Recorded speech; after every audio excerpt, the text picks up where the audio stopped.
Hello everyone, thank you so much, welcome. I'm glad you could make it to the NASA Human Exploration Research Analog lecture presentation that's going to be given here by Professor Addante. He is one of our very own associate professors of psychology. He spent the last summer preparing for this particular mission in space. And it's a simulated mission of which he's going to explain to you, give you all the details, give you all the wonderful pictures, and we've got some other things here for you. And I think there's going to be a Q&A afterwards, or something similar too, where we have some posters, a couple of posters that he can autograph for you if you're interested. So without further ado, I'll give you Professor Addante.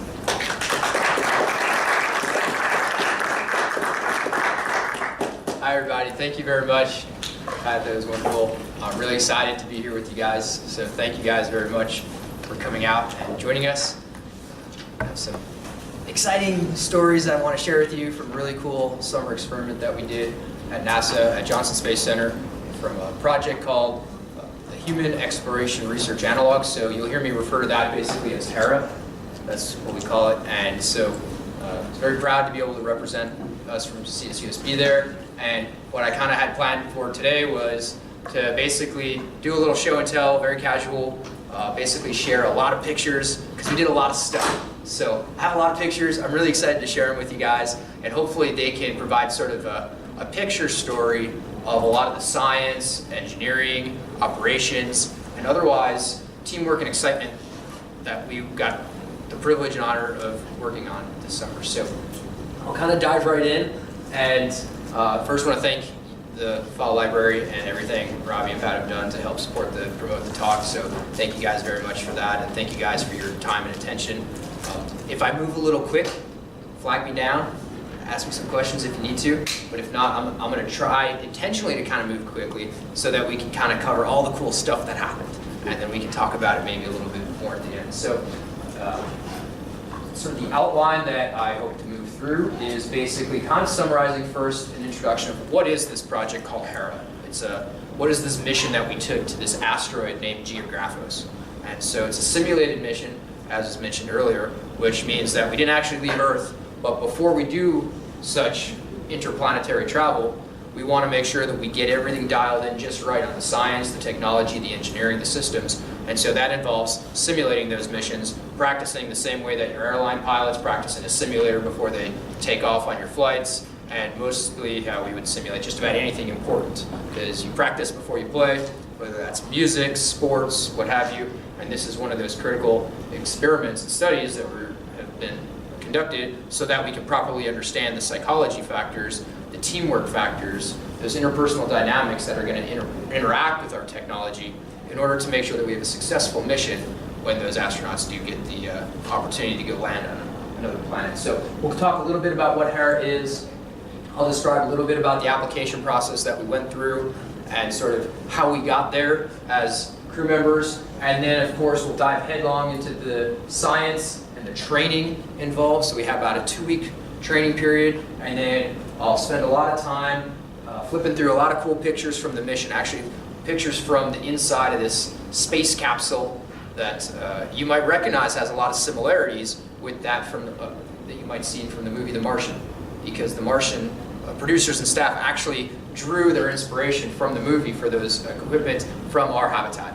And you'll hear me call it the HAB, I think, as you might recall if any of you guys saw The Martian as well. So, and of course, I'll try to finish off with a couple lessons and things that we learned from it as crew members, and try to encourage you guys to continue picking up that baton to take the next steps in furthering our science and exploration, not just of our universe, but here on Earth as well, because understanding how we live and interact on Earth is going to be, the obvious core, essential part to allowing us to take those next steps off of Earth. So that'll be largely you guys in that generation leading us forward. So I want to hopefully continue on with that inspiration for you guys to help lead us forward, because we're going to need everyone's help to do this pretty massive endeavor that we're trying to do across our galaxy. So with that, I'll sort of introduce a little bit about what we have. There will be lots of pictures I'll show, so I'll move quickly through some of them, and we'll cover a lot of the teamwork in science that will hopefully lead us to Mars, long-term stays on the moon, asteroids, and all sorts of other fun places. So, what is HERA? So, it's basically an abbreviation for the Human Exploration Research Analog. And so, what that means is it's one of the biggest psychology studies that you can imagine of, multi-year study of extremely focused research studies to understand what we call isolated, confined, or extreme environments. So it's abbreviated as ICE. So in order to understand what are the factors that are going to govern astronauts on their explorations of our universe, we've got to understand the context in which they're living. And these are context of extreme environments in outer space. They're very isolated, which means imagine taking a summer road trip with 4 of your closest friends or family who you actually love and like, right? But you can't leave that car all summer. Even for bathroom breaks or gas stations or whatnot, right? Even the people you really like, let alone just people you work with, right?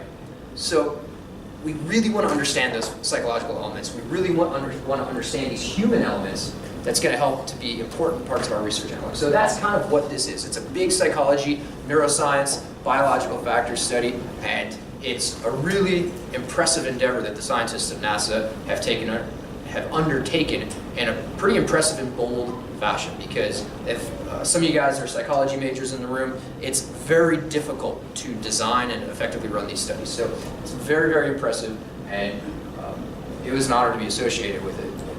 So basically they call it an Earth-based facility where human research is conducted using scenarios and environments analogous to space. So that's kind of what this analog refers to up here. So it's a part of this word analogous. So when we have analogs to study these factors that will govern astronaut exploration in space, you'll see some analogs in Antarctica. There's one called Nemo that's underwater in Florida Keys. There's some in volcanoes, habitats in Hawaii. There's one in, I think it's a 500-day stay in Russia. So there's lots of these analog studies, but HERA is one of the really special ones because it's isolated and confined. It's actually specifically designed to run a ton of scientific studies on us, who are the guinea pigs. So, now, why are we doing this, right? I kind of alluded to this earlier. So the long-term plan for space is to take us to a place like Mars. From our starting point here, our beautiful, lovely planet Earth. And so this is actually a diagram that was taken from Rocket Park, which is a place at Johnson Space Center down in Houston, Texas. And this is NASA's kind of roadmap. So I'll sort of parcelate it for you and explain why we need to do this HERA project, why we're doing these big psychology studies. So we're starting here, number 1, where this star is here on Earth, right?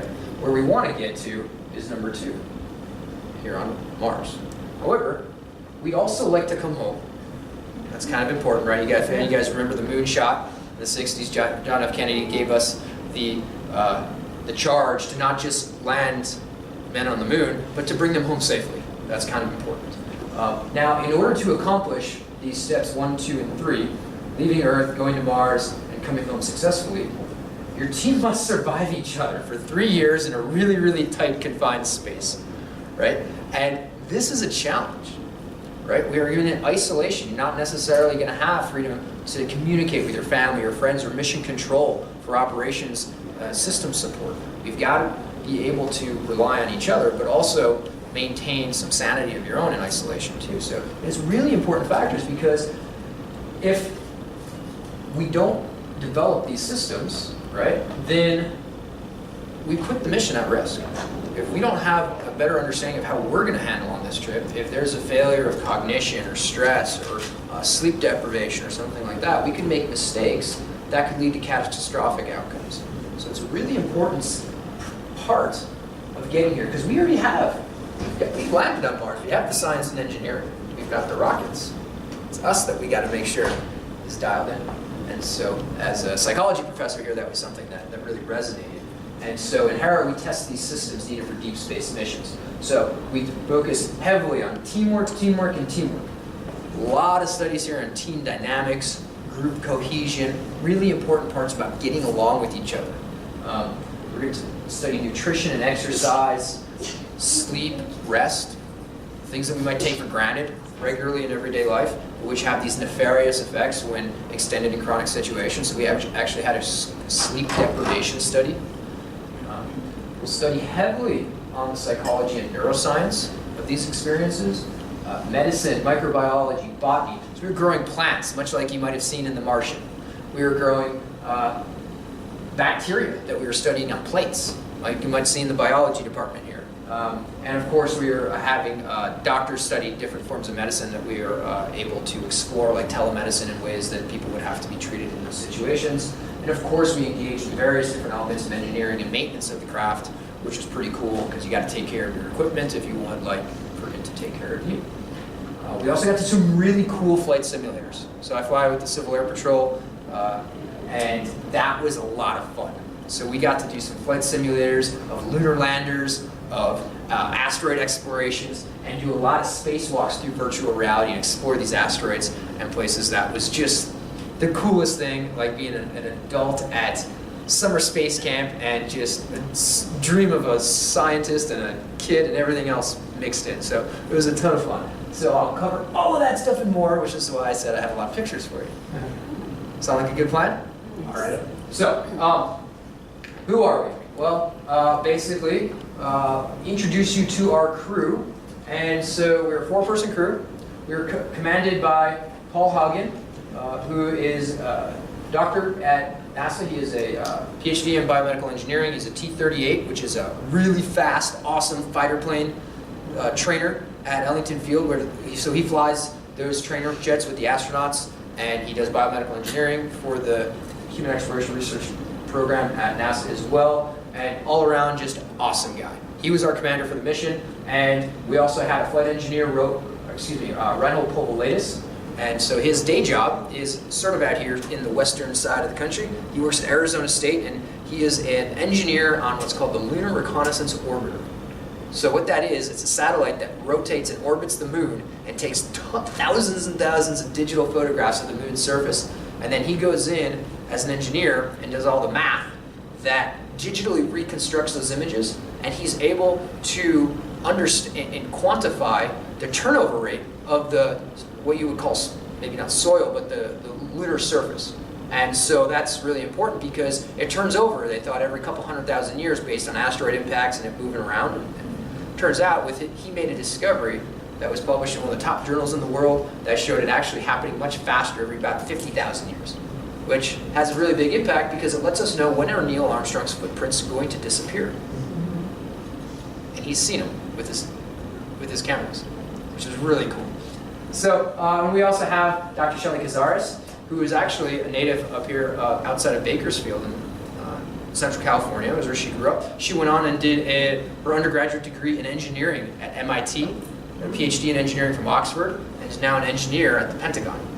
So pretty high level stuff. She's really fantastic, very smart, and it was an honor for me to be able to join them. And really, they constituted what I would say is the best teammates anyone can ask for. And I'll kind of share a little bit about that as we move along and talk about the team, beyond the team as well, because we might be sort of the tip of the spear, but really there's a huge broader team at work. And we were honored to be a small part of that at NASA, but we came and we left.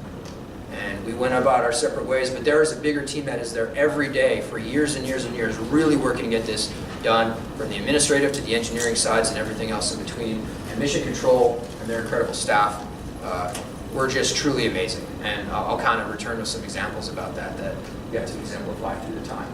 And so our mission was to travel to an asteroid named Geographos, which is actually a real asteroid.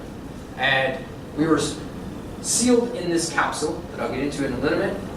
Our job was to land, explore, and collect these asteroid samples, then, of course, return safely home.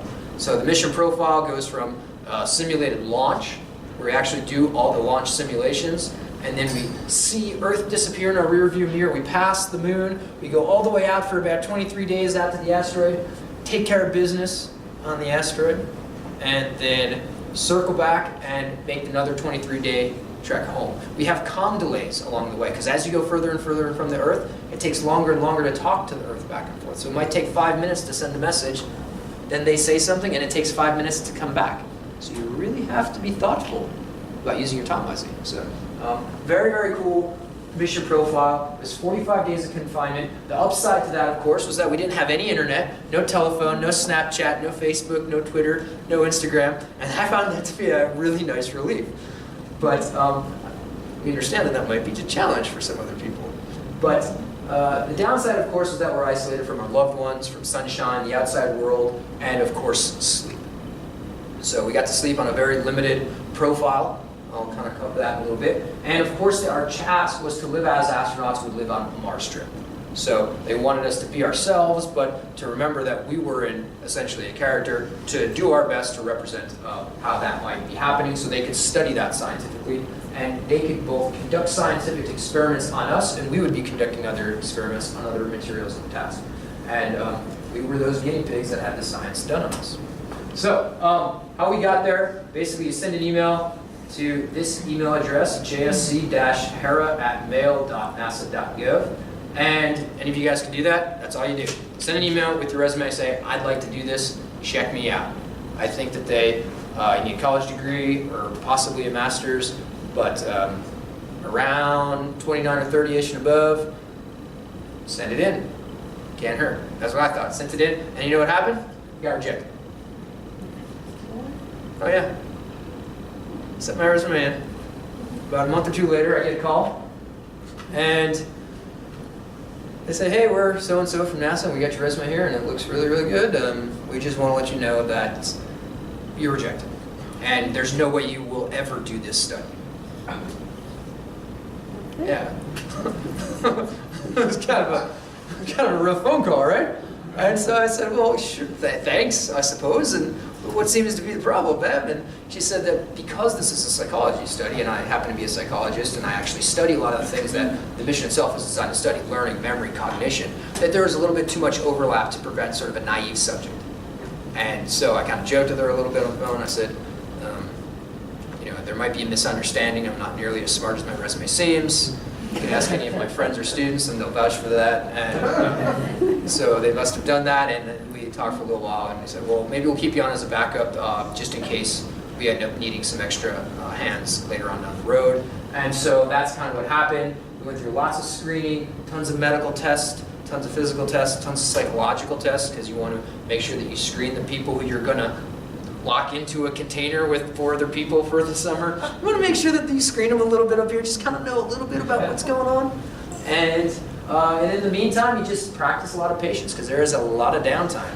And you don't hear back, you don't know what's happening, because there's a lot of gears and moving parts happening behind the scenes.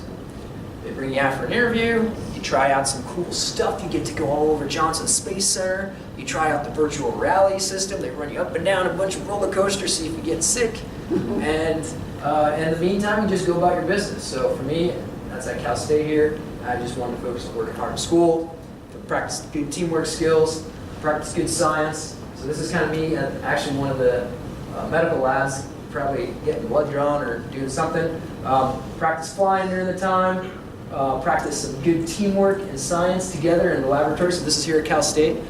Some of you guys might have been down there in the lab, seen some EEG recordings that we do, and practice some good sort of leadership and teamwork, both together in the lab, but also teaching in classes as well. So these are kind of a snapshot of what we do here at Cal State. These are some of the brainwaves that you might have recorded from an EEG cap like this, and that's exactly what this would be.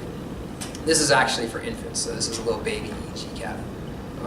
But you can check this out later on if you want. And that's kind of what we do. So that was in the meantime. You apply, and then you wait.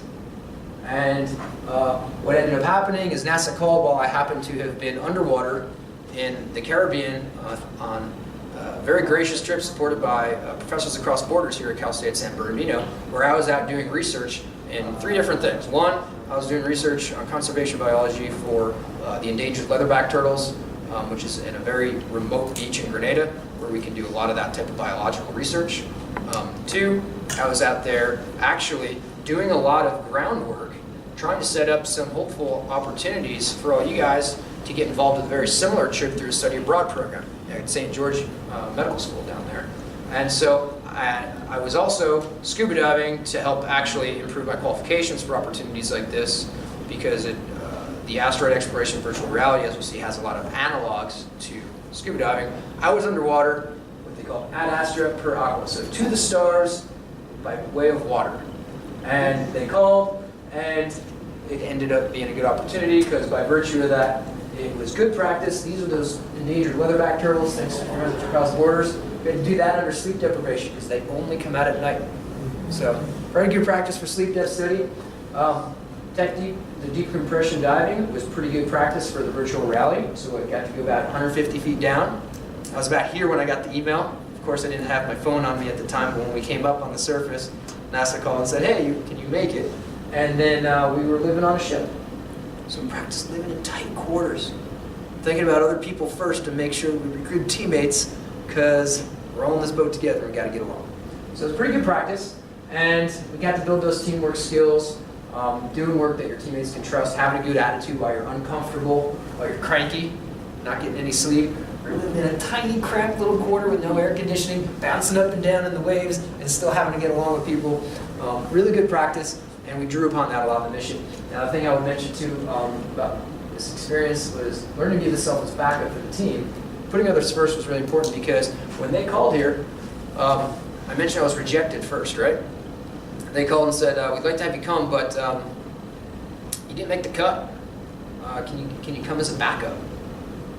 And so I was not gonna lie, I was a little, my ego took a shot there for a second, right? Like, you want to be on the starting varsity team, and I was used to that. But what I learned is, check your ego at the door, have a great attitude. This is a really good opportunity, not just for me, but it's a great opportunity to serve other people on a bigger mission, on a bigger team, with a much better goal than anything we could aim for personally. And so I adjusted that attitude right off the bat and embraced that. So I went there as a backup after being a reject. And so showed up there about 10 days later. Grenada, can you make it to Houston in 10 days? Sure. This is 0600 hours. That's Rocket Park. You have the rockets coming in. You're so inspired driving in. It's really, really cool. And you're just excited, right? And you're like an adult going to summer camp. This is our first day walking in, reporting for duty. You walk into this huge warehouse. This is our other team members. And on the door it says Human Spaceflight Hardware Facility. Caution, authorized personnel only.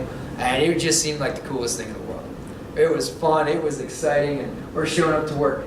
Now this is kind of inside this habitat. And inside there is our habitat. So I'll give you a little bit of tour. This is the hab of the hab. And we'll kind of see our training center. So as we move through here, I'll kind of orient you to what our overall goal is, right? So this is, you can kind of see in the background, this is our habitat. But where that fits in the big picture of space exploration, right, doesn't exactly look like a rocket. But the rockets that we'll have will kind of look like this, right? So this is a mock-up of, Boeing actually made this, one of the contractors that are going to build a lot of the rocketry and engineering and equipment that we'll be using. And so you can see everything is kind of modularized. Very similar to how the Apollo program was. Modules on a rocket or the International Space Station would go up in modules. And so these are little modules, and in one of these, or two of these, we're going to have parts put together that will live in, right? So that's kind of what we'll look for. They might circle a moon or an asteroid, and they might even grab a sample from an asteroid and try to return it back to Earth, these artist renderings. And you're going to have these little modular units.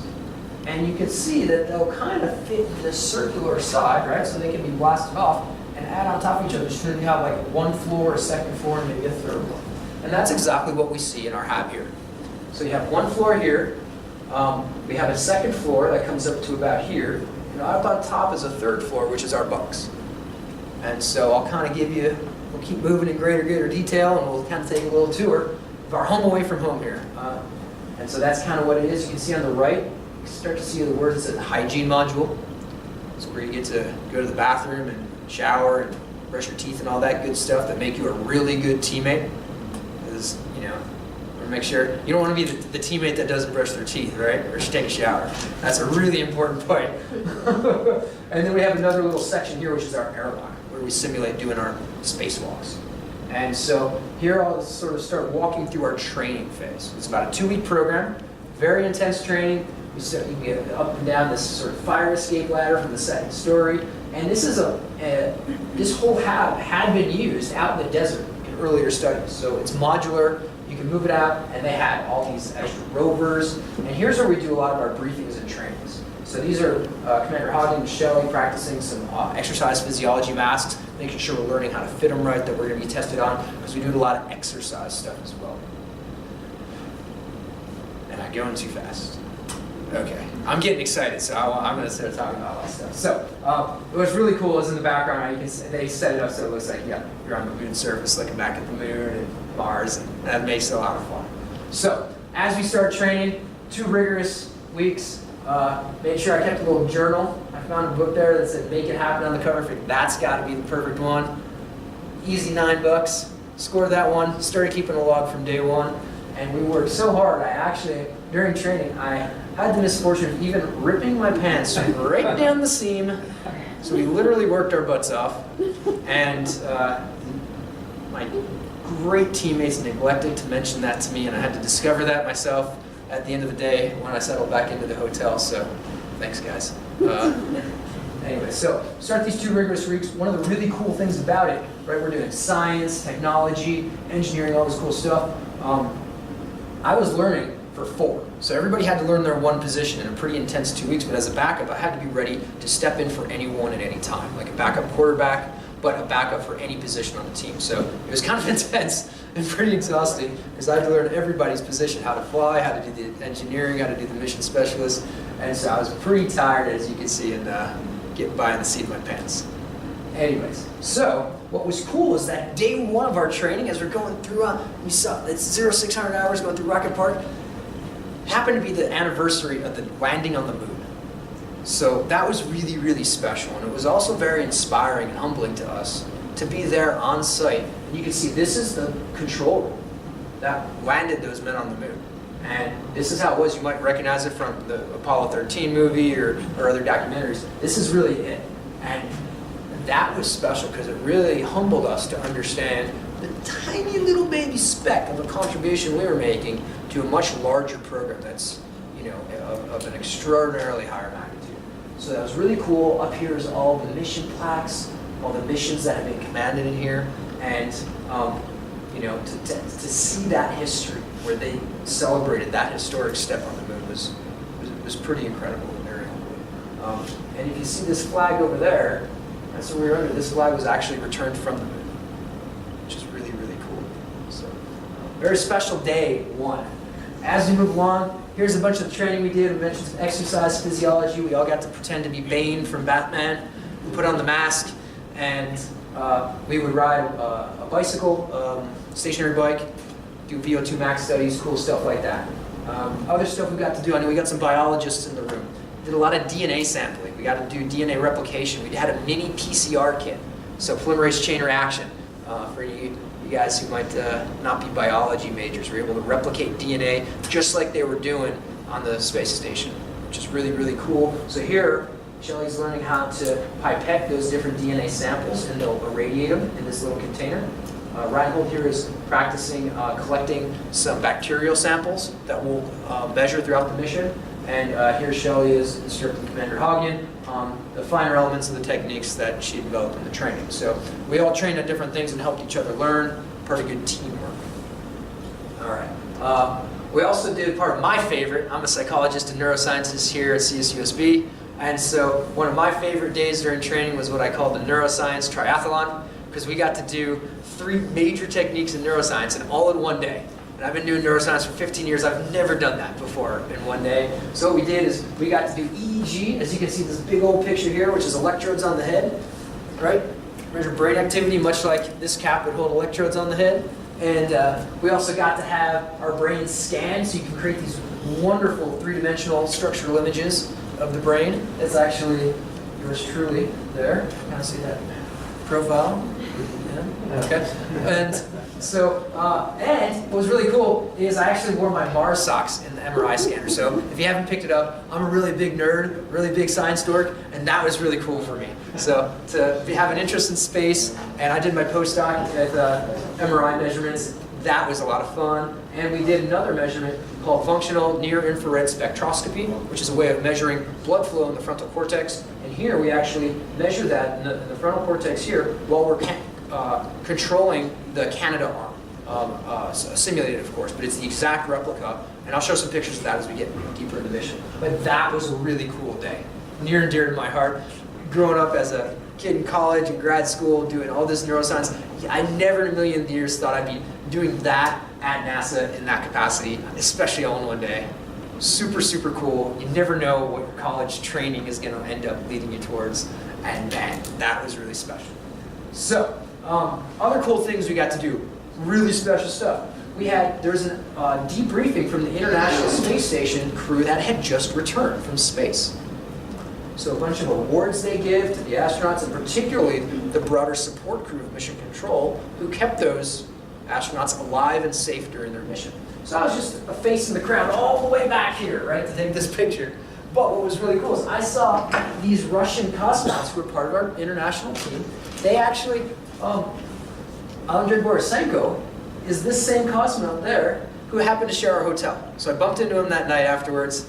I've been practicing a little bit of Russian. I said, "Я изучаю русский язык от прикуда немножко," and we were able to make friends. He spoke great English, which really helped me out a lot. And he was so generous, we traded mission patches. So this is a mission patch from his mission number 28 to the International Space Station, which was the 50-year anniversary of the historic first men in space. The Russian Yuri Gagarin, so this is Cyrillic for Gagarin, and Alan Shepard, our American. So he was on that mission, commemorating that 50 years, and he gave me a copy of that, and we traded some patches with him too. So that was really cool. We got to practice keeping up international goodwill and relations, and when we came back, I actually got a letter back from him where he signed a picture that we took, sent me a signed picture of him as a Russian cosmonaut, and it came marked in Cyrillic that says, from Star City, Russia, which is where they launch, their cosmonauts are based from, Roscosmos, and it says in Russian, male of pilots and astronauts.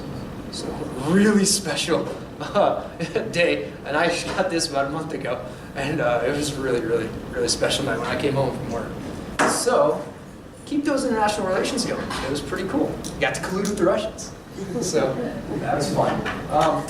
Now, right before we were about to ingress, now I was the replacement crew, I got the call that said, we had something come up, we need to replace one of the crew members, and I was asked if I could step in. So now I went from NASA reject to being asked to be a backup, having to check your ego, right? Learn to serve the greater purpose of the team, help support them, and now being asked to actually step in. And it's pretty exciting. But I had to really ramp things up now because I had to cram extra stuff in. And so I went from screening, right, being rejected, being selected. Now I get to at least come on in and take a look around. And now is actually now added as mission crew. So one of the things that kind of helped me remember, that I like sharing with people, is the kind of key ideas to keep trying, keep smiling, keep a positive attitude. Even if you feel slighted, even if your ego, is crying a few tears every now and then on the inside emotionally, right? Keep that positive attitude and really embrace that service leadership, putting the team first. What can we do to serve others? Is always going to be a good solution to whatever is going on, and will certainly help to foster a better element. And we were able to integrate as a team pretty seamlessly from that. So now it's getting real. I'm excited. I get to take my patches out from the little plastic wrappings and everything, and we start getting these things in the mail and get our suits, and everything's getting so exciting, but it's so fast-paced. We're barely sleeping. And this is kind of the same sort of point that I wanted to share, right? Be a good team player, check that ego. This is a little cartoon my college made when they kind of covered the story. So, it's a good reminder that at the end of the day, we're kind of cartoons of ourselves. Don't take yourself too seriously. Put the other team first and serve those other people as well as you can. And so as we move forward, we kind of started our ingress. So ingress is basically our final countdown. A little ceremony. This is the flight analogs director, Lisa Spence, and she is sort of announcing us to a big NASA crowd that was there, family, friends, workers at NASA, some cake. Alcohol is not allowed on site at NASA, so we have some very delicious sparkling grape juice. And we see, you even have a clock counting down here. It's 5 minutes and 41 seconds. So as we're doing that, we start getting walked out. And if you want to see what it was, this was really cool. How many of you guys like 80s music? Yes. Now we know we got a good crowd here. Okay. So I love 80s music. I was a wrestler in high school, and I would train to, good intense music all the time. Well, we got to do a walkout here, right? Our presentation for our ingress, and they jammed on our final countdown. You know what they played? Final countdown. Of course. Yeah.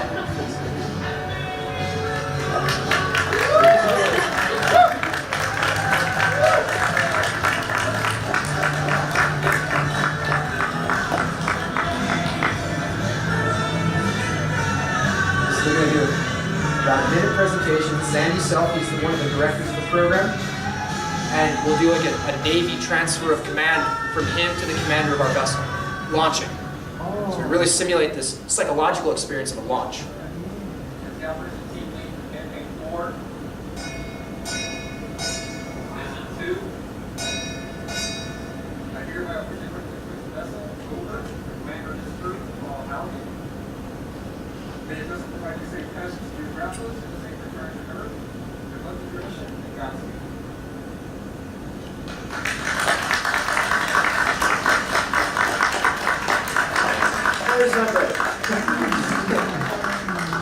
He wouldn't miss a chance to see his brother get locked up.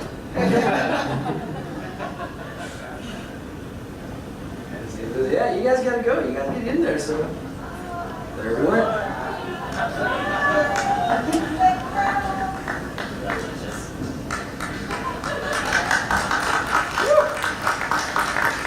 And so the hatch is sealed.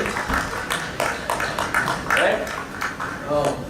And now the mission begins. We're on to the asteroid Geographos, and one thing that was really cool is you can see we didn't have windows, but we had LCD screens that was mocked up windows. So it actually showed stars moving like your screensaver. So it looked like you're traveling through space. But here we're on Earth. We're so close you can see Earth. But as it and the whole thing rumbles and shakes, and they have a countdown, and you're interacting and doing your checklists, and it's rumbling and it's blasting off, and you see they have film taken from the spaceships launching on the shuttles, showing Earth getting smaller and smaller and smaller. And it really helped to put you in that psychological mindset, because remember, this is a psychological study of confinement, being away from your family, your friends, mission control. You need to get that excitement of the first launch, and then it tapers down to a little bit of a debt as time goes on. Now, in confinement, as you might imagine, this is a psychological challenge, right? Things start to happen, okay? Everyone has their limit, their breaking point, right? Part of the study's ambition is what we need to study, right? So you never know, that isolation starts to get to you a little bit. The mind can play these weird tricks on you. We found our limit, and we ended up finding a new crew member. Wilson. Near and dear, cherished member of our team. We have brought him on board along with us, and he kind of helped keep us sane by thinking of those nice beaches we might find once we return back to Earth. And so he was this cherished member of our team. We had a little flight suit for him. He helped us out during training. We brought him in during our ingress there with Reinhold, and he helped us during some of our communications. Sometimes, you'd have some disagreements with him on occasion. He has his own, he'll speak his own mind right back to you. And he was there on egress with us as well. So he helped us, just like Yoda there, with some wisdom. He's very patient among us, and he even was there with us while we did our science. So you'll see him in some of our pictures, and he was a very cherished member, so we lovingly refer to him as our fifth crew member. Now, here's a little tour inside the HERA habitat, our hab. We have this elevator that will actually, it's on controls, it'll rise, but it has a ladder, so most of the time you're just climbing up and down. But if you need to lift something heavy back and forth, you can ride this ladder, although generally not all four of us together. That got a little too cozy. And we had a long trip, right? So you don't always want to ride 4 in the elevator together a long way in. And, so we'll take a little bit of a look around. Now this is our first level. Here's that elevator. Here's some of our switches that'll rise it or bring it down. You see over here we have a medical station. There's a microscope. We have a glove box here, which is where you put your hands in and work with some simulated asteroid samples. And over here is our flight simulator station. So we'll take some closer looks. Again, we have our glove box here. That's our medical station for biosciences. And then this is our flight simulator. So you have 3 monitors here and 3 here. This is for the pilot. This is for the co-pilot. And then over here we have a 3D printer. And we also have the simulator for what will be the Canadarm. And we'll get to that with some other better shots in a little bit. So we mentioned the hygiene module is also on the first floor. So that's, tend to get a lot of questions about that. It's very well ventilated, as you might imagine. Very useful engineering feature during a confinement mission, especially for the toilet. The toilet is pretty much normal, works just like all the other ones. So thank you, NASA, for hooking us up with a normally functioning toilet. We got a sink, a little shower. Now the laundry itself, we had to kind of go old school, and you would wash it in a little, essentially a little dish pan. So you kind of had to wash it by hand, dry it up. You'd have, different days of the week, everybody's laundry, all their unmentionables hanging out all over the capsule, drying off by the vents. So you get to know each other really well. We got to be really a good family together. And so we keep some storage for the crew supplies. And it was one of the best important parts about being a good teammate, right? Keep this area clean, right? And so it's something we were very committed to for obvious reasons. You want to make sure that you're not the person who leaves it dirty behind you.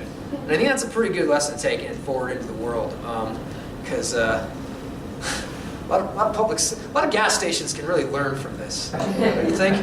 Yeah, indeed, most of us. So that was the hygiene module, and that's kind of what it looks like. There's your normal toilet. This is walking in. You see the cold and hot water hookups into the shower. This is our sink, and then here would be our shower. It's a very nice little refuge. Now you're on camera 24/7, like a reality show, but this is your refuge from the camera. Wow. Yeah. So imagine if your boss had to watch you for 24 hours a day, 7 days a week, except for going to the bathroom, but watch you get out of bed, put your PJs on, get kind of cranky in the morning or at night, right? So Commander Hoggen, he works for NASA. Very brave of him to go and undertake this mission. He had all of his coworkers and bosses watching him, all day, every day, right? So it's pretty impressive. Now we also have the airlock on level 1. This is that side area. That's where we're going to do some of our asteroid collections and our virtual reality. So I'll jump into that in just a minute.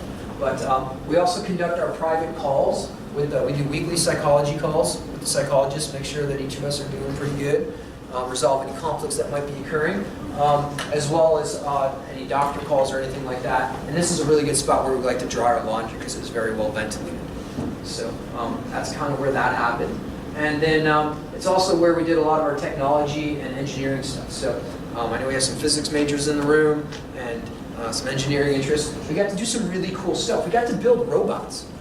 These are rovers that we got to build. So we had, our days were not just kind of like hanging out. We were very busy. 7 a.m. to 2 a.m. every single day. All your time is scheduled, even your free time. And all your tasks, you might have a task because you're trying to replicate the experience psychologically and physically of being an astronaut, getting that exhaustion of having nothing but constant tasks. Mission control is demanding that you do all, some of which fail. So they're designed to fail so that you mimic that frustration that they have on the International Space Station, right?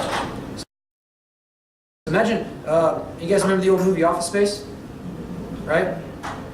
The guy complains, he's like, I've got 9 bosses telling me how to do my job. He says, 9? Yeah, 9. So when you're on the International Space Station, you've got all these scientists on the ground and mission controllers on the ground. They all want you to do a ton of jobs, and they're all fighting for your time. And you get frustrated because it doesn't always work, and then you feel like you get in trouble sometimes. Maybe you didn't do the job right or something like that. You really got to get that right. So sometimes this stuff didn't always work. They need to replicate that psychological stress. We had a 3D printer, so you can't leave the capsule, but you can make stuff. So we got to learn some pretty cool 3D printing. This is one of the rovers we built, and this is Dr. Gazarz and I working on a rover. She's an engineer, so she got to really teach me all the cool engineering about building this stuff together. So she did a great job taking the lead there. And I learned a lot as a biologist from that process. Now we rise up and go to level 2, and in level 2, that's where we do our eating, exercise, and sort of hanging out. Now, rise up the ladder here, we got our exercise, we got our weightlifting, a little ab mat, you can do some yoga on. There's Reinhold, he's pretty strong, so he can lift all the weights on that. But we have that, we got our exercise bikes, everybody's doing our VO2 max. There's Reinhold, pretty happy, probably done with the hard workout. And of course you got Wilson there hanging out up on our ledge, just giving you a little extra encouragement in case you need it, you know. We also do exercise studies for grip strength. This is a grip strength measurement. It's one of the best overall measures of physical strength, it turns out, in exercise physiology fields.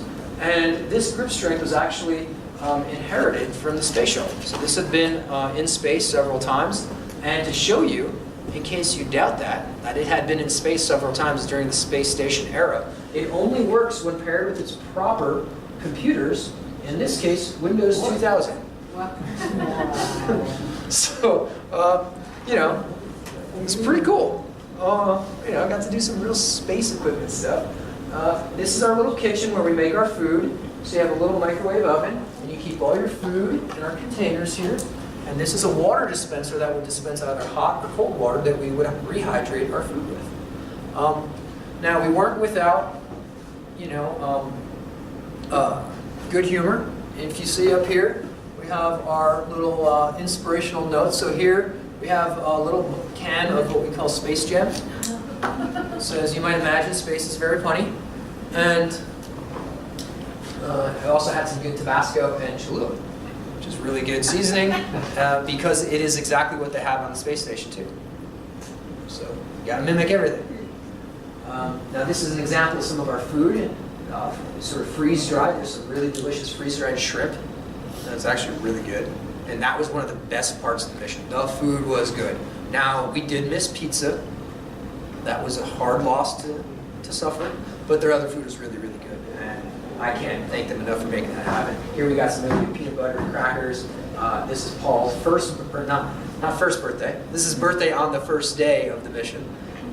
So his kids left him this note there. And this is Reinhold explaining how we make the food. I'm going to show you how to make our food. So what we have here is some cornbread dressing. All of our food comes packaged in these vacuum sealed packages. So we rip it open, pull it out. There we have cornbread dressing. There's also some Russian on there if you want to learn Russian. So this is all exact Russian space station food, so that you can share it with your Russian teammates. We'll have to attach it to this little device here, lock it in, and this needle here, shove into the package. Fill that syringe up with water. Pull out as much hot water as we need, and then we just push it right into the bag. Let's fill them up.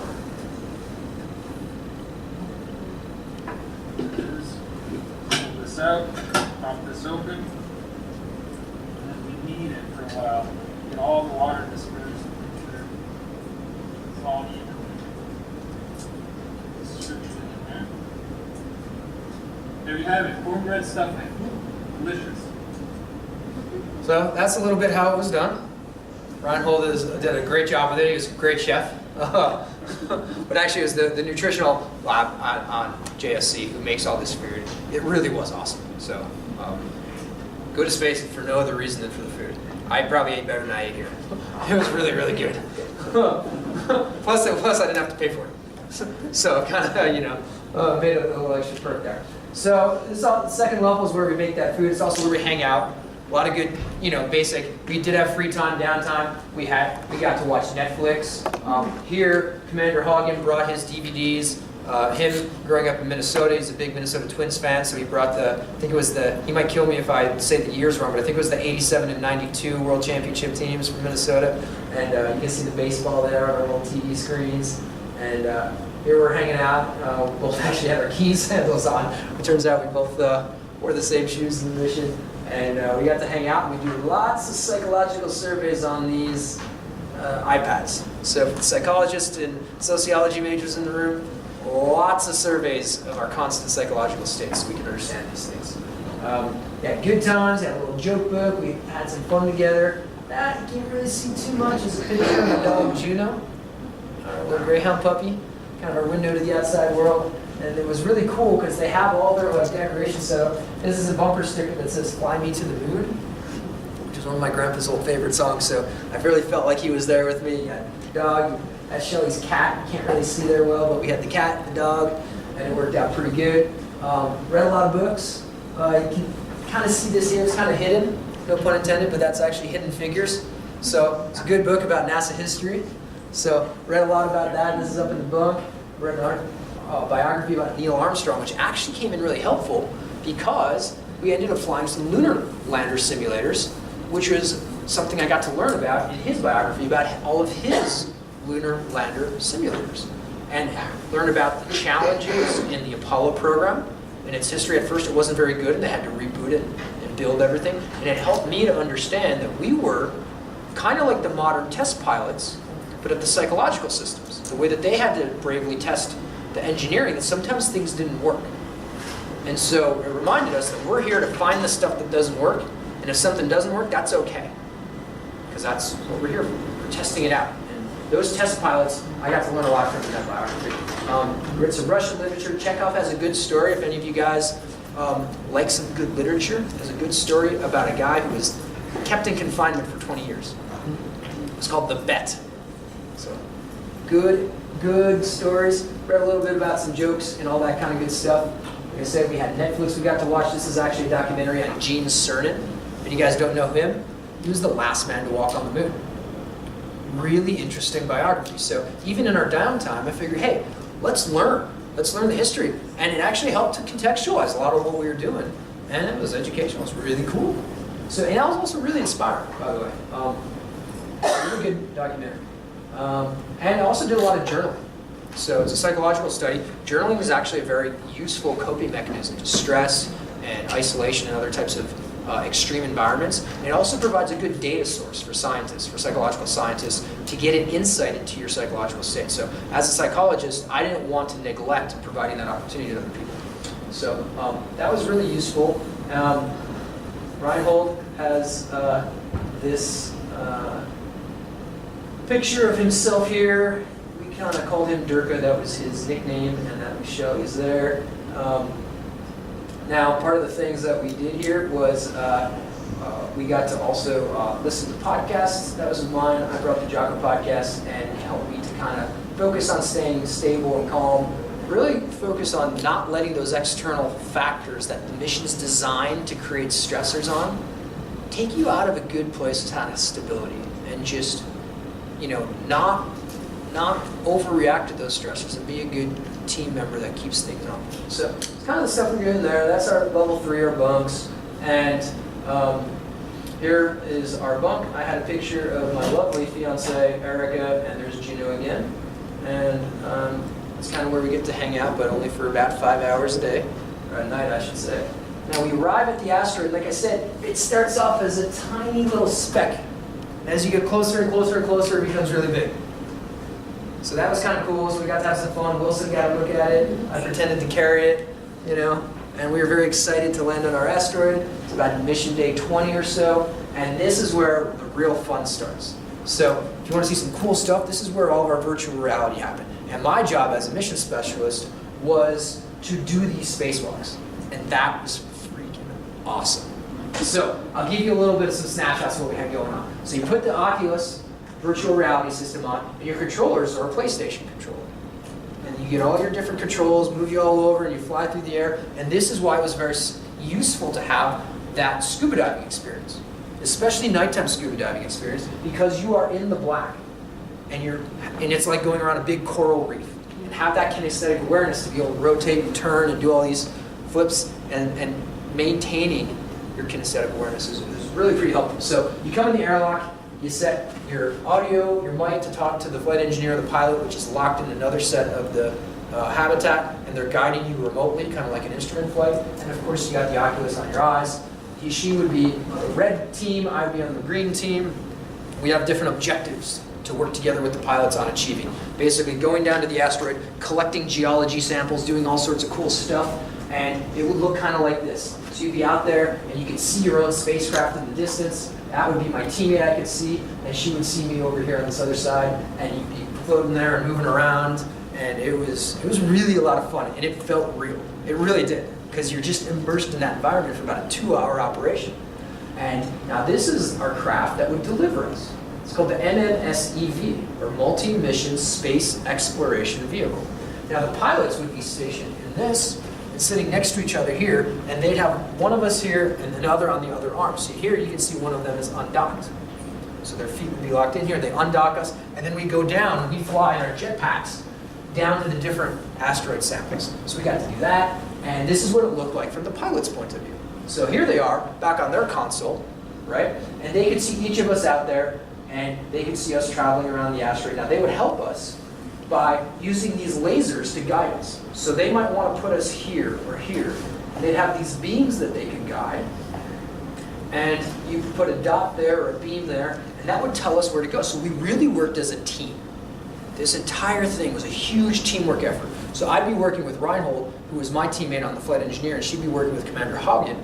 And I'd have to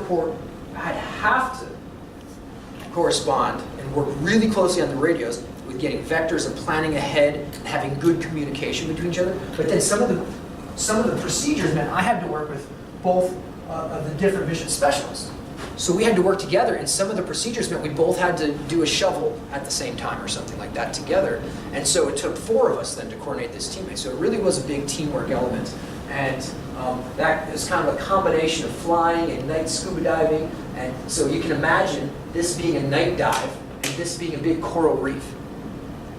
So it was a really good experience. So thank you, Professors Across Borders. That was a really, really great grant program. And so we had that good team communication because that radio is our shared space. Now, the asteroid sample would be collected. We'd get them all in there. We'd have to dress up and put all of our sample processing equipment on, which was pretty fun. Get all dressed up, and then we sort of package it up and bring it back into the spacecraft and bring it and show it to our pilot and flight engineer who'd be working the MMSEV. So this is what they'd be looking on their screen. This could be a big solar panel that it'd be our job to go out and explore to see if there was any tears on the solar panel, or just do sort of spacecraft maintenance. And again, a lot of teamwork. He'd say, you got to go here 20 degrees left for 100 feet up, because you can't see everything either. And a lot of good teamwork. This is kind of that flight simulator console again. You can see kind of what they would see in some of these spacecraft. And it was also used for our lunar lander research, so the LLR. So that was really cool, and this is what I referred to earlier. That biography I read of Neil Armstrong at the time was really helpful, because I got to learn about his lunar lander simulators, which didn't always work out so great. In fact, he almost died on one. And I also got to learn pretty cool. He had a connection down here, so he trained a lot up at Edwards Air Force Base, which is right over the mountains locally to here in San Bernardino. And him and his wife actually lived up in the mountains for a year or two at first without water or electricity, which is pretty cool. So he went from that to pretty high level technology. So this is him doing that lunar lander back in the 60s, right? And he was, one of the reasons he was picked for the mission was because he had more time practicing and sometimes failing in the lunar lander than anybody else on the astronaut corps. So practice makes perfect, and he just kept going and kept getting in there, even sometimes when it didn't go well. So this is what our lunar lander simulator looks like now. So this is a very common flight display that you'll see in aviation. It's called the G1000, and this is a bird's eye view showing where you are versus where you got to get to. Now Reinhold is flying the simulator on his joystick, and this is the view kind of moving forward, about to land down on the lunar surface. So we would do this all the time, and they measure our reaction times, our accuracy, and winds shaking, and we'd have to call out our fuel, because your fuel is just about empty, just like it was for Neil Armstrong's flight. I think he had about 3 seconds of fuel left. And you'd have to be consciously paying attention to that, calling this out on the radio. They record all that, and then you see how badly you keep screwing it up because you're under massive sleep deprivation as the mission goes longer and longer and longer and longer. It's pretty cool. So that's kind of what it looked like. And you can see here, he's kind of turning this way. In your landscape profiles, he's turning. And like I said, it was very useful to have that Neil Armstrong's book as I worked this lunar lander too. It was a very profound experience to think that I was at NASA doing a lunar lander. Well, I just got done reading about how he had done that too. Particularly, reading about, this is me while I was working that lunar lander, while he was doing that, he didn't always succeed. So there's a famous crash he had at Johnson Space Center. This is him ejected out in a parachute. And when you break the video down, you can do this on YouTube, people have done it. If he would have waited 0.3 of a second longer to hit the ejection button, he wouldn't have had time to make it, he would have blown up. But he never quit, he kept going, and practice made perfect. And he made that pretty historic landing, which was pretty cool. And that's kind of what we got to do on all these simulators. So one of the other simulators we did was grabbing this SpaceX Dragon capsule, right? So this is that Falcon. How many of you guys saw the Falcon launch from SpaceX a couple weeks ago? Pretty inspiring, right? Yeah.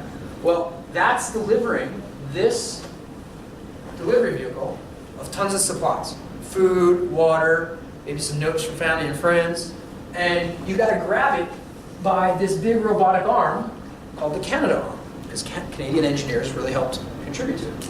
So this is that Canada arm. This is actually back from the shuttle days. But you can see it wrapping around, and it's going to be used to grab or grapple a hook that locks in with that delivery vehicle. Now, in space, you're traveling in orbit at 17,000 miles an hour. You miss that sucker, you might be in trouble. So it's really important that the astronauts get really good at that and don't make the mistake. So we were recording brain activity during that motor process and the cognitive process so we can better understand how successful grapples happened and how failures occur as well. So this is what it looked like. It's called the robot. And you can see you're kind of reaching out into space and you want to grab this resupply vehicle. And you're going to try to correspond these crosshairs to do it. And you're going to hold these controls, which are incredibly sensitive. Now, you want to kick in the pants. We're getting trained on this. And you know, the guy tells us, wonderful trainer, Vlad, from Harvard and MIT, flew down because he's the guy who built this for the astronauts and the software and everything. So he's flying down, he's training us, and he says, the astronauts get pretty good at this, but we make it easier for them. You guys have tougher control sensitivity. So he actually made it tougher on us. So we kept missing for a long time, but we did get better over time. So that was kind of cool. And this is what it would look like. You want to get that pin right in the middle of that bullseye. As you gotta zoom this arm right in there, you need to hit that. And they're measuring brain activity while that's happening. So that was just super cool. You have really sensitive controls. You have this joystick, and then you have this other joystick over here, while you have the functional near-infrared spectroscopy. Now, one thing that's really cool about this is a brain device that I had never used before as a neuroscientist. I did EEG and MRI. However, by virtue of this experience, it got me interested. So I went to Harvard and MIT this past fall and was able to learn this technique to hopefully bring it back and be able to teach students about that more here at CSUSB. Maybe we can integrate that in our lab research and stuff like that. So really trying to take what we learned from the mission and bring it back to increase offerings for you guys here. Now when we get successful, we have a good grapple. This is Commander Hagen. He was probably the best at this, and he just rocked it. I was actually probably not so good, but he did really good. And here's that EEG that I mentioned. So there's me getting it done. There's Commander Hagen. This is me working the EEG on Dr. Cazares. And it was just really cool. So for me, I did a bunch of research using EEG in undergraduate, graduate school, and of course here, working with the graduates and undergraduates. And this is exactly the same thing that we're doing here on campus. So whether it's NASA, EEG, or CSU, we're doing the same thing. You put gel into these little capsules, and you can record those brainwaves. So I thought that was really, really cool. It was also a really special experience for me because I spent 15 years doing this with all the hard work and labor that you guys are doing as students, toiling away at whatever your studies are, And all the stuff that I got trained on, like attaching this reference electrode to that, I found the people at NASA were training us to do the same thing. And I'm like, wow, it only took 15 years, but now I understand why they were trying to teach me to do this. So it really does connect. And so this is me having some fun. They even gave us an EEG t-shirt to wear. This is an EEG cap. We wear all this goopy brain wave gel, which is basically thick salt water. You record all your brain activity, and it was really, really special for me because it reminded me of all the mentors and training of the faculty and professors that had helped me to get there and inspired me to try to help you guys to get to those similar trajectories, particularly since this is how I started back in 2002. So this is actually a screenshot from a training video I made for my lab back then, and this is must have been from sophomore or junior or so. So it's really special to see that connection there for me. Now, we also did biology. We did a lot of platelet sampling.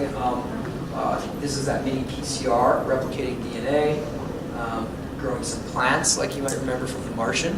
And what was really cool about this was we were growing these plants and these hydroponic lights and stuff like that, and we would measure that every day, like you would in our regular biology and botany classes, right? But we also had video conferences back and forth with the 3rd grade class in schools that would allow us to actually compare how they were growing here with the elementary school class. So that was really cool. Of course, these are all the cameras in mission control showing where we are.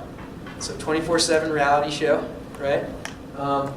And we have rovers, right? A lot of the engineering that we talked about, creating these little robots. And it wasn't just the engineering. This is a good point that I want to kind of emphasize, is that it's also we got to learn the programming of the computer boards. So you build this structure, but then we had to troubleshoot errors in the computer code and open up some laptops, plug the USB connections in, and we had to troubleshoot and rewrite the code so that the rovers would work in the right way, which is how real science happens.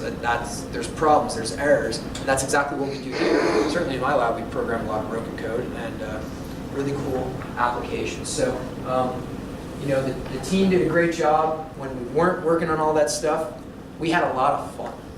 We watched The Office a lot.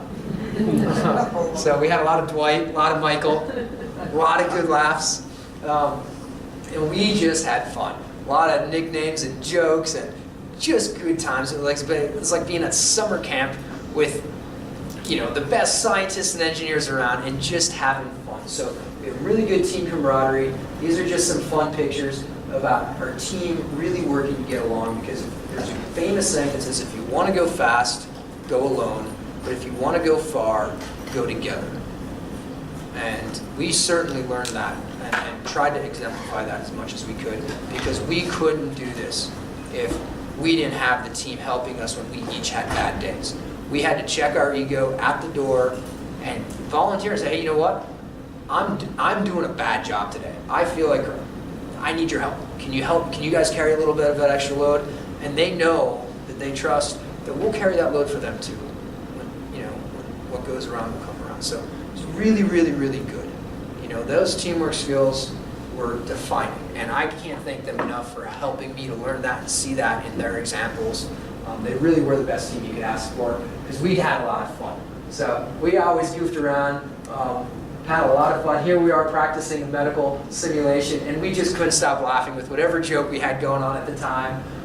Reinhold and Shelley were like best friends in the mission. They just had a blast. So whenever you're tied up in a tough, tight situation, locked in, whatever's going on, man, having fun, having a good time with people, makes the time pass, makes everything that's a challenge, not seeing your friends, your family, having to do work, not being able to sleep.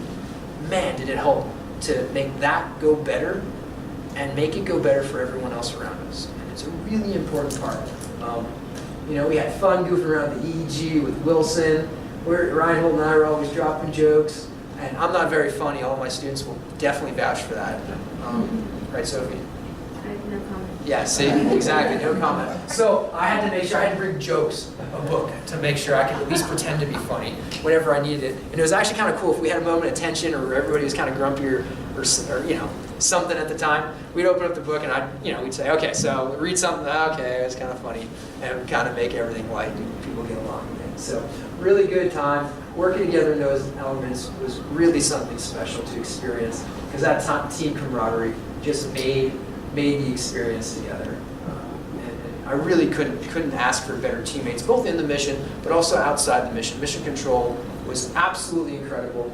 I'm going to pass over some of the text here because I know we're running a little late on time. But the thing I really learned that I want to emphasize, some of the team lessons learned, is really to see all things, especially in times of stress when things aren't going well, because that's what this mission was designed to do. Create things that don't work. Create things that will be stressful, that will put conflict in people, right? See everything, no matter what it is, as opportunities instead of obligations. And what it matter what it is, even if it's something bad. This is an opportunity then to practice being patient. It's an opportunity to practice getting better. And that attitude of having that positive mental outlook makes all the difference. And I really want to use that opportunity to encourage people because that's something that we definitely learned about the importance of being humble, being kind, and seeing those opportunities. If things are really bad, maybe this is an opportunity to practice being more kind to someone. You can't get out of that car on that long summer trip.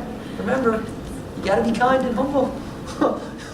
So, and I guess the other thing too is I would just say that, be selfless. When we find solutions instead of escapes, we can't escape here the way we can in real life. You have an interpersonal problem, find a kind, but, workable solution with people. Work it out. Right? When we live together well, it means having to constantly reflect on what we can do better to help the people around us, especially in times of conflict, right? Which you don't always get to practice in real life because we can get away for a few minutes. But this really helped to underscore that. If we can do all that a little bit more better on Earth, we might never want to leave it. So really important stuff, I feel, we learned along those lines. And we would practice our emergency simulations as well because, as we said, practice makes perfect. Now, that led to a really good lesson. Practice makes perfect on our emergency simulations. They were practicing solar radiation exposure, but we really had a real emergency. So this was in August, and we got hit hard with Hurricane Harvey. Now, we didn't have comms or electronic communications with the outside world. Commander Hagen has a house in Houston with a family and a newborn and children. We were updated that there was a situation happening, that they contacted our loved ones, and we didn't have anything to worry about. But we didn't know all the details. We got called one morning. Well, first it was in the middle of the night and said, there's an emergency situation. We have tornadoes coming all around us. We're in the middle of a Class 3 hurricane. Get out of your bunks now at 3 a.m. Get downstairs and assume emergency positions for tornadoes underneath the desks. So we're down there in the middle of the night. Sleep deprivation. We got about an hour to go down there. 30 minutes passed. We go back up. They say, go back to bed. Mission's on. We go back to bed, 8 a.m. Emergency radio goes off, says, we're in the middle of a Class 3 hurricane. Tornadoes have passed. We're in a lull right now.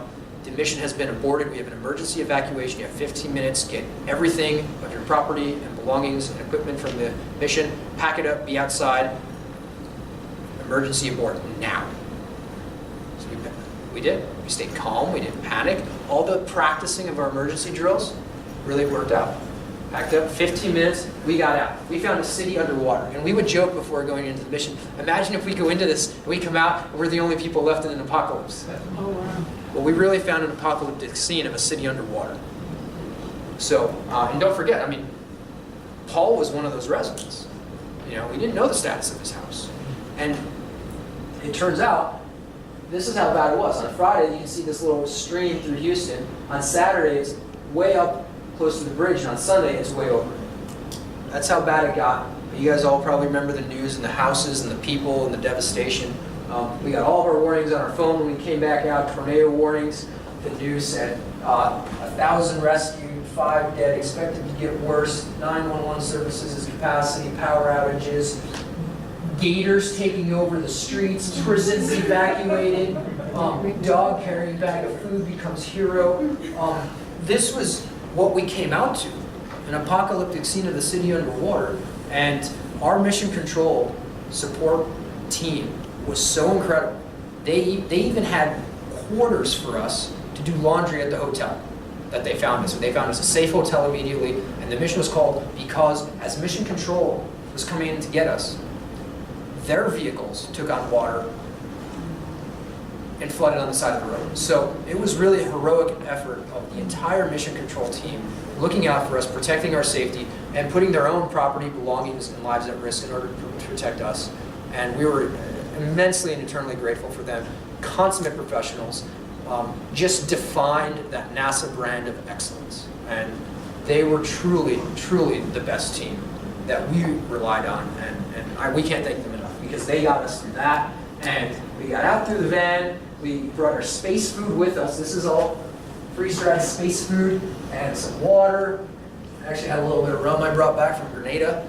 And we were able to enjoy basically mission accomplished, safe arrival back at the hotel. And the team still stays strong. Just 2 days ago, Reinhold and I reunited. We were at NASA Armstrong Flight Research Center, which is right on the other side of the mountain up in Palmdale. And we got to do a chase car ride of this U-2 space plane that flies to 70,000 feet. Incredible pilots there who invited us out. And when this lands, it lands on this single bicycle gear of tires. These little balances, they fall off at takeoff. So it's an incredible plane that comes down from 70,000 feet and has to land on the thinnest of wheels built from the 50s.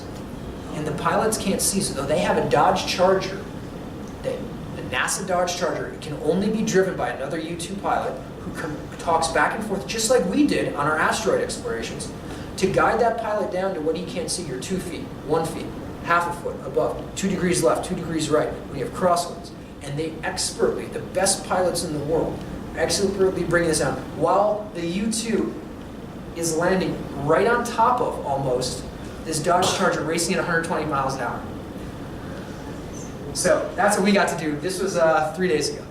So the team is still strong. We're done with the mission, of course. We're very grateful for everything that went on, and the safety and the protection that Mission Control afforded us, as well as the honor and the privilege of being able to contribute to the mission. But we're continuing on. Those bonds of teamwork that was forged, those lessons that we learned, the struggles that we went through, they're still going strong. And I can't thank these guys enough. It was absolutely incredible. We're still chasing our dreams. We're still chasing these U-2 space planes. And so I want to encourage you guys that the future is yours. Here at CSUSB, we say, we define the future. Well, you guys are that future. And, those dreams for Mars, they start as dreams, but you move them to simulations. You do the science, and you achieve that. You go through this process, dream, imagine, believe, right? Work through these simulations. Start as a cartoon, but work to simulate it, practice it, and then we improve. That's how you get to that achievement. That's how you get to these rockets. You have to simulate that. That's in class. That's in research. And so imagine, simulate, do it. It was a pretty humbling experience, because when I sat in that building with the rocket ship, and I reflected on how amazing it was, because I used to dream of that as a kid. And now I was actually there, able to touch it, being asked to live in a rocket ship. And this is the Saturn V that's in here, from what blasted off the Apollo missions. To be able to move from a dream to actually believing in yourself when better people stop believing in themselves. And you find yourself moving past, people who are way smarter, way faster, way stronger. It was a pretty humbling experience, and I'm very, very grateful for it. And I want to be able to share that and encourage you guys to that same message. Because that's the inside of that building. To be able to have that experience and see that you're there next to that rocket that you used to dream about as a small boy. To think about the only reason I was there was because I hadn't given up. And I believed in myself when it seemed absurd to believe that that was possible through decades and years of very, very hard work. And I know you guys are here doing that same hard work. You guys have your dreams. You guys have your goals and ambitions. And they can be achieved through that same process. And we're all here as a faculty, of course, to support you guys in that. We want to see you do that. So, this is a message I made for you guys here at San Bernardino. Hey guys, this is Dr. I Addante. wasn't forgetting about I'm sorry that I'm unable to be there the first couple days of class. I've been detained, and in fact, back detained for 45 days, locked up in a simulated space capsule on a simulated mission to an asteroid. And we're down here at NASA Johnson Space Center on something called the HERA Mission. So HERA stands for Human Exploration Research Analogs. And I know I'm scheduled to be there for you guys this fall. I will be there just a little bit late, maybe a week or so. You're in fantastic hands. Before the hurricane came, I thought I was going to be late to class. Best, but I wanted to send you my best and let you know that we will be going full tilt once we get back. We're going to have a lot of fun this semester. We've got some really cool stuff to learn about biological psychology. Hopefully you guys are all excited to be beginning your master's degree programs. I'm excited to be there and share that time with you. We're going to learn all sorts of cool stuff about the mind, the brain, behavior, and the biological bases for that. We'll cover some learning and memory. We'll cover some brainwave activity, just like we get to record here, and get to have a smorgasbord of science in our class as much as we do here at HERA. And I wish you well, let you know that you're definitely on the radar. We'll be seeing you guys soon, but not forgotten you guys, representing you guys, this is Cal State, San Bernardino. We got the Coyotes going, so you're on my mind. See you soon. Keep up with the assignments. The syllabus is accurate, and it is expected to be read and ready to go.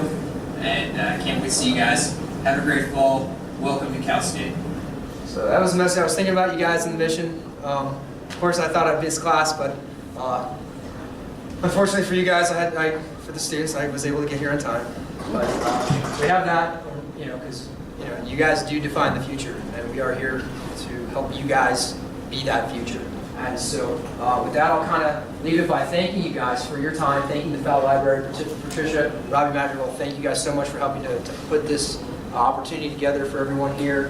Thank the HERA teammates, Shelly, Reinhold, Paul, Rob, fantastic people. I couldn't have learned more from a better group of people. Even the teammate I had to replace, he was sad when it happened. He was devastated, right? But I learned so much from him. He kept a positive attitude even then. We went out for dinner, and he was laughing. He was thinking of the good things that he learned and was helping to still support us. And I was so humbled, and we all were, because the kindest, gentlest person you can imagine. And if he can keep that positive attitude in that situation, how much better can we do, right? It was very, very humbling. So I can't thank these teammates enough. Mission Control, Patrice Yarbrough is the PI for the program, leads everything, manages an incredible crew. Yvonne manages all of that with aplomb. Daniel, Tiffany, Kim Seaton, Lisa, KBR Wiley, all these people just did incredible world-class jobs, because this wasn't a fake mission. This was a real emergency. They helped keep us safe at risk to themselves. They did a fantastic job. My mentors in school, Andy Linus, Matt Winland, Dee Neely is the U-2 pilot at NASA Armstrong right up the way, gave us those great opportunities to chase our dreams by chasing those planes a few days ago.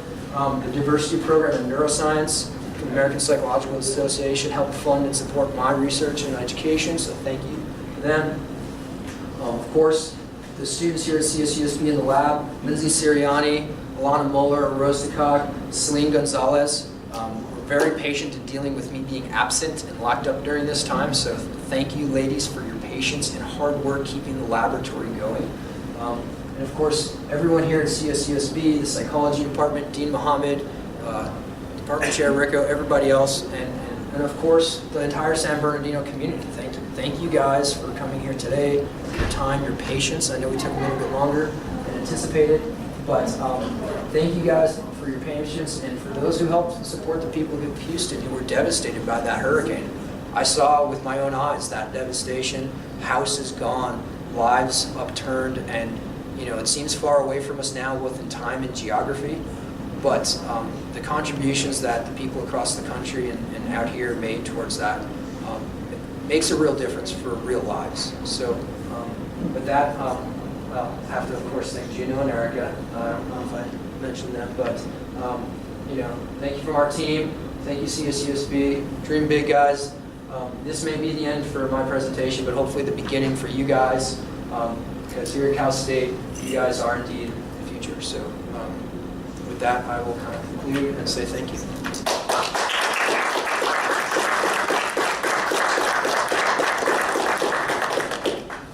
So I don't know if we have time for questions in this room, but if they happen to have other things going on, I'm here at your service all day. I'll go right outside the other room. We'll talk. We'll answer questions. Whatever you guys want to do, whatever works at the library's discretion.